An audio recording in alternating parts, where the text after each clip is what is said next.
Okay, hello students, welcome to Ramaveda online classes. आज हम आपको क्लास 9th की साइंस का चैप्टर नंबर 8 जिसका नाम है मोशन, इसके अंदर इक्वेशंस ऑफ मोशन और लॉज ऑफ मोशन के फॉर्मूले को डिराइव करना सिखाएंगे। स्टूडेंट्स, जैसा कि आप सामने मेरी स्क्रीन पे देख पा रहे हैं, इसके अंदर हम सेक्शन 8.5 को पढ़ते हैं जिसमें लिखा है equation of motion by graphical method. Equations of motion को हम ग्राफिकल मेथड से डिराइव करना इसके अंदर सीखेंगे। चलिए इस सेक्शन को पढ़ते हैं जिसमें लिखा है when an object moves along a straight line with uniform acceleration, it is possible to relate its velocity, acceleration during motion and the distance covered by it in a certain time interval by a set of equations known as the equations of motion। कहता है कि अगर मान लीजिए कोई object है straight line में travel कर रहा है with uniform acceleration. Uniform acceleration का मतलब होता है स्टूडेंट्स, जैसे मान लीजिए एक फिक्स टाइम इंटरवल में वो अपनी स्पीड को बढ़ा रहा है, अपनी स्पीड को वो यूनिफॉर्मली उतना ही बढ़ा रहा है जितना वो शुरू से बढ़ाते चल रहा है। सपोज़ मान लीजिए आप एक साइकिल चला रहे हैं और आपने ये डिसाइड कर लिया कि हर 5 सेकंड बाद मैं 2 पेडल एक्स्ट्रा मारूंगा, तो ये आपका हो जाएगा यूनिफॉर्म एक्सेलरेशन। ओके, तो अगर आपका कोई ऑब्जेक्ट यूनिफॉर्म एक्सेलरेशन से स्ट्रेट लाइन में मूव कर रहा है तो हम उसकी इनिशियल वेलोसिटी, फाइनल वेलोसिटी, उसका डिस्टेंस और उसके टाइम को हम इन तीनों फार्मूलों के सेट के साथ रिप्रेजेंट कर सकते हैं।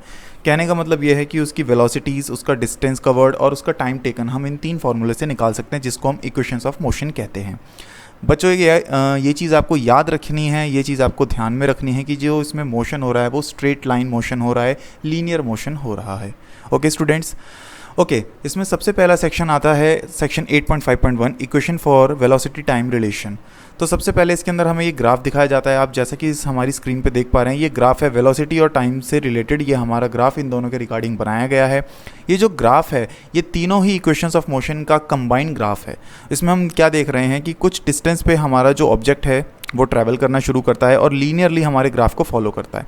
आप देख रहे हो ये जो कुछ डिस्टेंस पे कुछ देर में, मतलब आप देख रहे हैं कि ओ के ऊपर कुछ थोड़ा सा ये डिस्टेंस छोड़कर ये ग्राफ बनाया गया है। इसका मतलब ये है कि उस ऑब्जेक्ट की पहले से ही कोई ना कोई वेलोसिटी थी। आप ध्यान से देखिए, आपका जो ये ए पॉइंट है ये वेलोसिटी की एक्सेस पर है और कुछ ना कुछ इसकी पहले से वैल्यू दिखा रखी है, जिसका मतलब होता है कि ये इसकी इनिशियल वेलोसिटी है। इसीलिए हम ओ ए को कंसिडर कर लेते हैं स्टूडेंट्स यू। थोड़ा सा हम इसको जूम कर देते हैं ताकि आपको क्लियरली दिखाई दे। देखिए, ओ ए को हमने कंसिडर कर लिया है यू एंड ओ ई को हमने फाइनल वेलोसिटी को कंसिडर कर लिया है विच इज़ योर वी। आप इसको क्लियरली समझने के लिए आप इसको मेरे नोट्स में आप यहाँ देखिएगा। देखिए, ओ ए को हमने कंसिडर कर लिया है u which is your initial velocity and O E को हमने कंसिडर कर लिया है v। This is your linear graph. हमने लीनियर ग्राफ को बाद में क्या करा है, बिल्कुल परपेंडिकुलरली इसके कॉरस्पॉन्डिंग एक्सिस के साथ इसको ज्वाइन कर दिया है। ये चीज़ आपको हमेशा ख्याल रखनी है कि इसको डिराइव करते वक्त आपको जहाँ पर आपका ग्राफ खत्म होता है पॉइंट बी पर, आपको उसके कॉरस्पॉन्डिंग एक्सिस पर बिल्कुल सीधा परपेंडिकुलरली इसको ज्वाइन कर देना है। फिर उसके बाद हमने ए डी लाइन को परपेंडिकुलरली बिल्कुल इसके साथ कनेक्ट कर दिया कुछ इस तरीके से कि ए डी परपेंडिकुलर हो जाता है बी डी पर। उसके बाद आपको ये कुछ इस तरह से शेप्स दिखती है जिसमें हमको 3 सेक्शन मिल जाते हैं, सेक्शन 1, सेक्शन 2 एंड सेक्शन 3। इन तीनों सेक्शंस का यूज़ करते हुए हम तीनों ही फार्मूलेस को डिराइव करते हैं। इससे पहले वाली वीडियो में मैं फार्मूला, इनका जो फर्स्ट इक्वेशन ऑफ मोशन है स्टूडेंट्स, वो मैं डिराइव कर चुका हूँ। अगर आप बच्चों ने वो मेरी वीडियो नहीं देखी है तो उसका लिंक मैं नीचे डिस्क्रिप्शन में दे दूँगा। उस डिस्क्रिप्शन के लिंक पर आप जाकर आप मेरी वो वीडियो देख सकते हैं। आज हम यहाँ पर second formula, second law of motion को डिराइव करना सीखेंगे। तो उसके लिए फर्स्ट ऑफ ऑल हमें कुछ चीज़ों को कंसिडर करना है। आइए पढ़ते हैं। कहता है let's consider that object has travelled a distance s in time t under uniform acceleration a, so the distance travelled by the object is obtained by the area under in OABC। कहता है कि मान लीजिए कोई object है, वो अपना distance travel कर रहा है s और उसने कुछ टाइम ले लिया t और उसकी जो एक्सेलरेशन है यूनिफॉर्म है विद a। यूनिफॉर्म एक्सेलरेशन मैं आपको ऑलरेडी बता चुका हूँ। तो कहता है कि जो वो डिस्टेंस ट्रैवल करेगा वो डिस्टेंस निकलेगा जो एरिया OABC के अंडर कवर होगा। ये मैथ्स का रूल है बच्चों।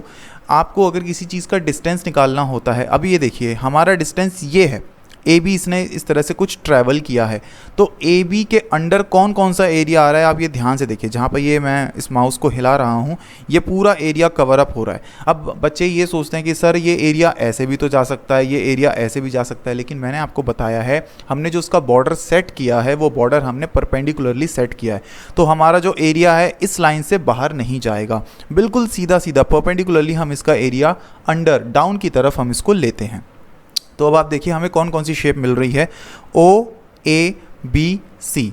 ध्यान से देखिए OABC सी, ये पूरा हमको एरिया मिल रहा है which is seems to be a trapezium. ये एक ट्रेपीजियम की शेप है और ट्रेपीजियम हमेशा दो अलग अलग शेप से मिलकर बनता है, विच इज़ योर फर्स्ट पोर्शन जो कि रेक्टेंगुलर है एंड सेकंड पोर्शन आपका राइट एंगल ट्राइंगल है। तो यानी अगर हमें इस ट्रेपीजियम का एरिया चाहिए तो हमें area of rectangle, area of first portion plus area of right angle triangle means area of second portion को ऐड कर देना है और हमारा फॉर्मूला डिराइव हो जाएगा। तो चलिए हम इसको देखते हैं। See, area of OABC it means area of trapezium, इसके अंदर area of second part plus area of first part. Area of second part जैसे कि आप देख पा रहे हैं ये एक ट्राइंगल है और ट्राइंगल के एरिया का फॉर्मूला होता है हाफ बेस इंटू हाइट। तो इसके अंदर मैंने फॉर्मूला लगा दिया half AD into BD। AD इसका बेस है और हाइट इसकी BD हो गई। Then plus area of rectangular, ये जो फर्स्ट पार्ट है ये आपका रेक्टेंगल है और रेक्टेंगल के एरिया का फॉर्मूला होता है लेंथ इंटू ब्रेथ। तो इसकी लेंथ क्या है OC। You can take also AD, but आपको पता है रेक्टेंगल के इक्वल एंड अपोजिट साइड होती है तो AD या OC बात एक ही है, तो मैंने लिखा है OC इंटू CD। अब OC की वैल्यू हमने T कंसिडर करी थी, आपको ध्यान होगा कि OC एक टाइम एक्सिस है, तो ये O से लेकर C तक का जो इसने टाइम लिया है वो T है, इसकी वैल्यू T पुट कर देंगे। एंड CD जो है ये आपकी इनिशियल वैल्यू है विच इज़ योर OA, तो हम इसको U पुट कर देंगे, initial value, initial velocity. Okay students, ये इनिशियल वेलोसिटी है OA which is equal to your CD and initial velocity आपकी U है। देन इस इक्वेशन को आप सॉल्व कर देंगे and you get the point S is equals to UT plus half AT square. It's so simple, आपको बस क्या करना है यहाँ पे इनकी वैल्यूज़ पुटअप करनी है। अच्छा, यहाँ पे एक ध्यान देने वाली बात है, ये जो इक्वेशन है ये पिछली इक्वेशन से थोड़ा सा रिलेट करती है। यहाँ पे हमें AD की वैल्यू पता लग गई थी, लेकिन यहाँ पे जो आप BD की वैल्यू देख रहे हैं विच इज़ योर AT, ये BD की वैल्यू आई कैसे? तो आप फटाफट से इस ग्राफ को ध्यान से देखिए। देखिए यहाँ पे BD की वैल्यू दे रखी है, ये BD का मतलब है अगर आप BD निकालेंगे तो कैसे निकालेंगे, BC में से आप CD को लेस कर देंगे। फिर से आप ध्यान से देखिए, आपको क्या करना है, BC में से CD को लेस करना है और BC आपका इक्वल है OE के, तो यानी V माइनस CD कितना है U। तो आप ध्यान से देखिए, मैं आपको अपनी स्क्रीन पे दिखा देता हूँ इसकी डेरिवेशन। ये देखिए बच्चों, V minus U। Okay students, आप जैसा कि देख पा रहे हैं यहाँ पे V माइनस U, आपका V माइनस U करके आपको क्या मिल जाता है, हमारा जो डिस्टेंस है V माइनस U करके you can get your BD। अब V माइनस U क्या होता है, V माइनस U की वैल्यू क्या है, V minus U equals to AT। V minus U equals to AT इसलिए होता है, आपने इससे पहले जो फॉर्मूला पढ़ा था V equals to U plus AT, अगर आप मेरी पहले वाली वीडियो में देखेंगे तो वहाँ पे एक हमारा फॉर्मूला निकल के आता है V equals to U plus AT, तो वहाँ से हम V माइनस U की वैल्यू निकालते हैं और V माइनस U की वैल्यू आपकी निकल के आती है AT। अगर U को उधर फेंक देंगे तो देखो वही वाली इक्वेशन बन जाएगी, V equals to U plus AT, और U को वापस हम इधर लेकर आ जाते हैं तो V माइनस U की वैल्यू क्या आ जाती है AT, और इसी AT की वैल्यू को हमने क्या करा है, यहाँ पे BD की जगह ये AT पुटअप कर दिया। पूरी इक्वेशन सॉल्व करेंगे, आपकी ये पूरी सेकंड इक्वेशन डिराइव हो जाएगी which is your S is equals to UT plus half AT square. Okay students, ये बहुत इजी इक्वेशन है, आपको सिर्फ ग्राफ को फॉलो करना है, अपनी फर्स्ट इक्वेशन को याद करना है कि उसमें हमने क्या क्या कंसिडर किया था, छोटी छोटी वैल्यूज़ इसमें पुट कर देंगे और आपका आंसर आ जाएगा। आई होप आपको मेरी ये वीडियो पसंद आई होगी, आई होप आपको ये मेरी वीडियो अच्छे से समझ में आई होगी। ओके स्टूडेंट्स, आज की वीडियो के लिए बस इतना ही। अगर आप मेरी से इस वीडियो से जुड़ी कोई जानकारी चाहते हैं या फर्दर मेरे से कोई गाइडलाइंस चाहते हैं तो आप मुझे नीचे दिए गए कमेंट बॉक्स पे कमेंट कर सकते हैं, और आप चाहें तो मेरे कॉन्टैक्ट नंबर पर मुझे कॉन्टैक्ट भी कर सकते हैं।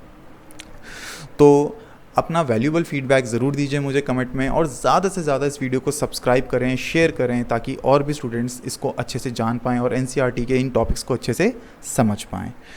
तो बस आज की वीडियो के लिए इतना ही। आई होप आपको ये मेरी वीडियो बहुत अच्छी लगी होगी। जल्दी मिलते हैं नई वीडियो के साथ, तब तक good bye, take care, stay home and stay safe. Thank you students, just take care.